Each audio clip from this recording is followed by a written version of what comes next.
Now our first candidate, our local candidate, Lalita Etwaroo, or better known as Lisa. Can we call you Lisa? Okay.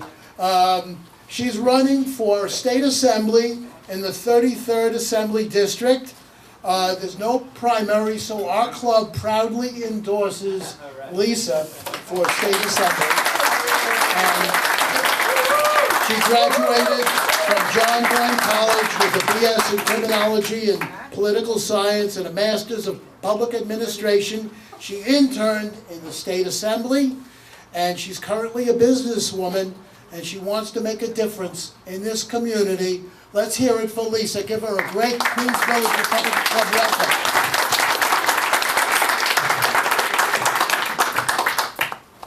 Thanks, Phil, for lowering the mic. So, good evening, everyone. A month ago, I was actually in here attending a meeting, listening to all the other candidates talk about their platform, and I didn't think that a month later I would be addressing you. This opportunity came to me, and I took it, and now I'm going to run with it. This fire in my belly. As Phil said, I have been living in our district for about 16 years now. I just finished my master's at John Jay College with a master's in public administration, concentrations in both human resources as well as operations management. And I first came to the club wanting to run for assembly, and this was about 3 years ago. Joe and I had a conversation about that. And he said to me, let's take a step back, let's get to know the district, and then you can run. And now here I am 3 years later announcing this to all of you. And it couldn't have been a better decision. My platform for this campaign is basically focusing on 5 very important things within our district. We have education at the top of the list, sanctuary states, homelessness, ethics reform, as well as district growth. So the most important thing with education right now is Mayor de Blasio canceling the specialized high school test. I think it's something that does not need to be canceled. Our students need to be evaluated in a correct way to move their education forward in a better and great direction. I myself was a student once. I took the specialized high school test. I didn't get into a specialized high school. I went to a very good high school after that, and I still furthered my education in a great way. I feel that if you take the specialized high school exam out of high schools and you take our average students and you put them into a specialized high school, what then happens to them? Our students begin to drown in schoolwork. This affects their self-esteem, and they could fall into depression. And that's someplace you don't want the people of our future starting off. So I strongly disagree with that. The second thing with education,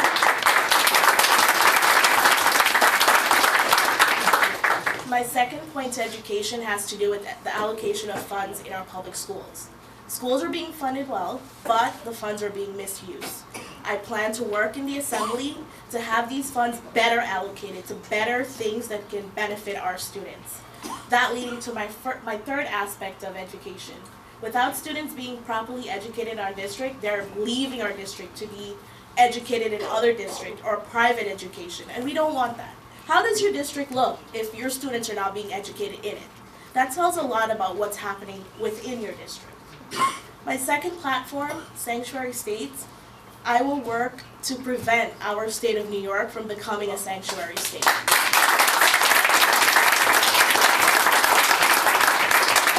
We all work very hard for the things that we have, right?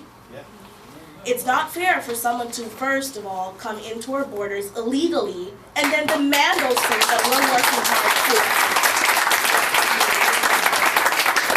Yes, there are some that do come, but they don't sit on their butts all day.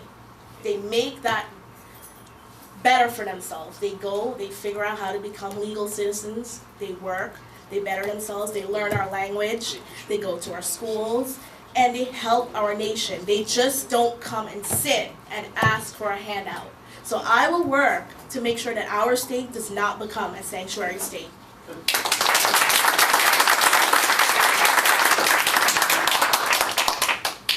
Right now in District 33, we're experiencing a growing amount of homelessness. You stop at the stoplight, there's someone there asking you for change. When they're not asking you for change, they're asking you for some water. When they're not asking you for some water, some food. I cannot tell you the amount of times I drive around in one day and find many different homeless people asking for these things. We see this because currently we're dealing with a situation in Creedmoor where the building was sold, supposed to have been a 2-story structure. It wasn't. The people who were involved there disassembled themselves. And now we have an influx of homeless people on our streets. This actually leads to a lot of problems within our district. This leads to a lot of theft, a lot of crimes that are increasing in our district, and we need to take a stance and control this. Get better vetting for people who need to be homeless. Get better vetting for people who are mentally ill. So I plan on fixing that, or at least starting a process to fix that in our district when I'm elected.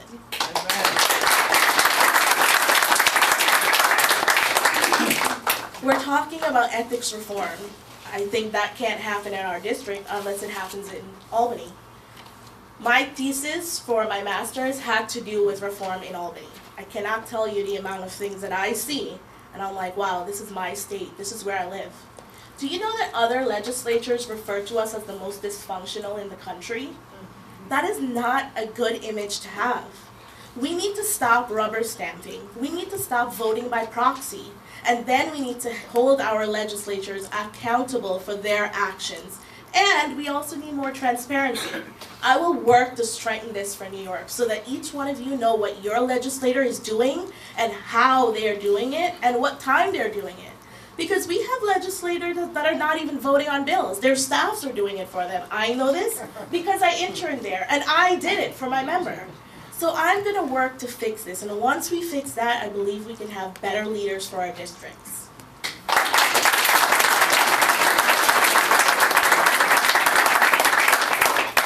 My last platform has to do with district growth.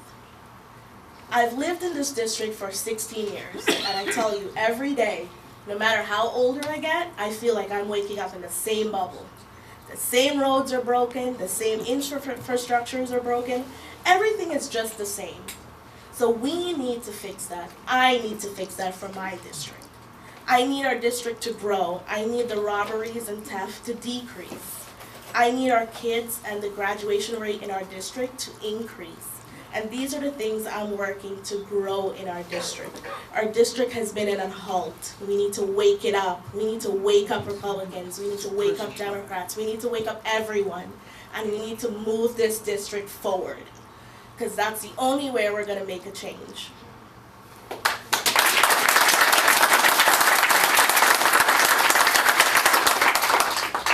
Now, before I open the floor for questions, I just have 2 things to say.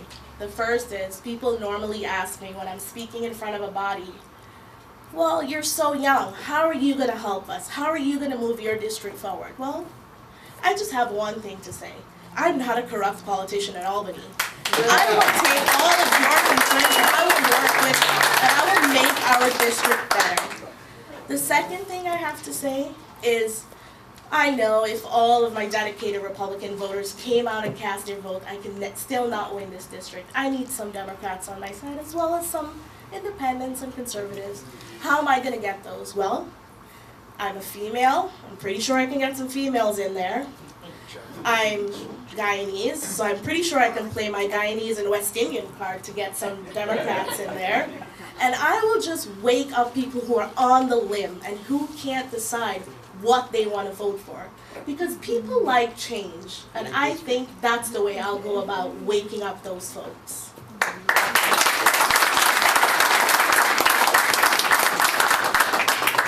Now, are there any questions? Yes. Time for 2 questions. Yes. Carol. You said something about the homeless in Creedmoor. We want to house these homeless in Creedmoor in our community. We did that once and it was a disaster.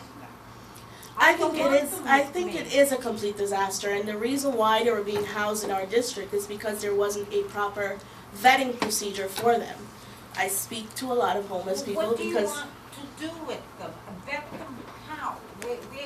some here, some there, somewhere. They need to be I held don't in want them in other. my community. They need to be held in other places. For instance, I heard there's a lot of land space in Staten Island. Why can't we build something for them there? What about the people in Or, Staten Island?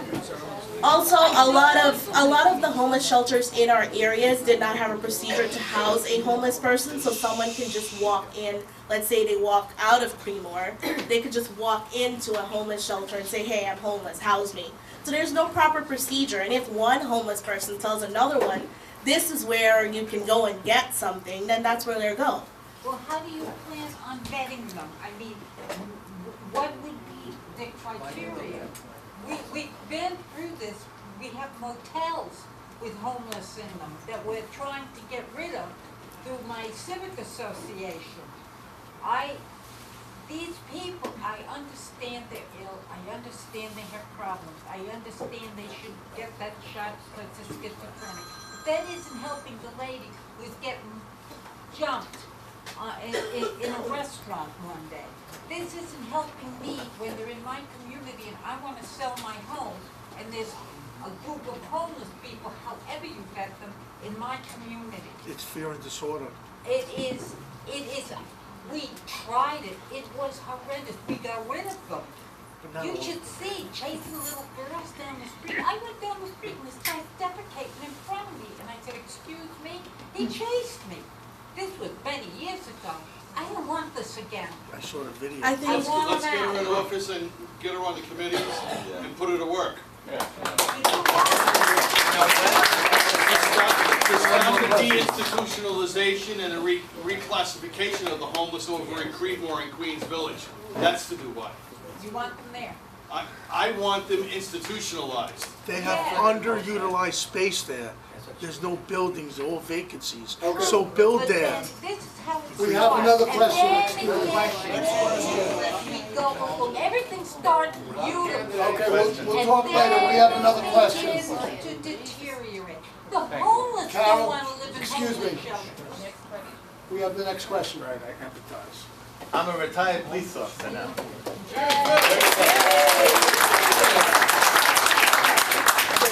I am now free like I've never been before. Let me tell you the problem with the homeless. There's multiple levels of the homeless issue. You have mentally ill. You have people on drug abuse. You have criminals. You have people from outside the state who are coming here. Part of the problem is the actual, we have to, as a state, anyone who's homeless, we have to take care of. But take care of is it could be very open. What I strongly suggest is they have to be identified for their problems. If you can set up a structure that says, okay, this person, he needs to go to jail. Okay, this person needs to get drug treatment. This person has mental illness issues. What I'm saying is it's a holistic issue. As a police officer, I'll tell you right now, ma'am, the person that defecates on the street right now, the city council basically said it's a civil offense. Before, if a person couldn't identify themselves, they could be arrested for that. They literally put that, like, you remember Mayor Dinkins? Yes. The police officer's hands are tied now. So now, because of a civil offense, a police officer can't really do anything. Because you know what happens, ladies and gentlemen? Let me see some ID. I got no ID. Okay, have a nice day. What's happening literally is the police officer knows that he has no power whatsoever when someone has no ID. So what happens? The police officer just drives by. And you're going to hear it from the police officer. There's nothing. And I heard this before with Mayor Dinkins. My hands are tied. There's nothing as a police officer I can do.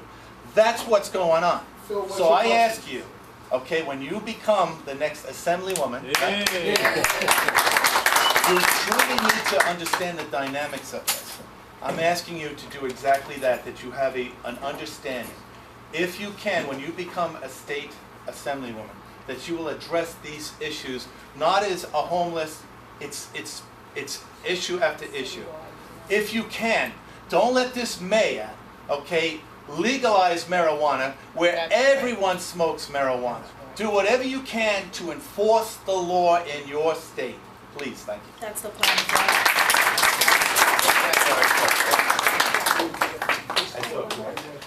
No. I can't take No it. more questions? All right, thank you, everyone.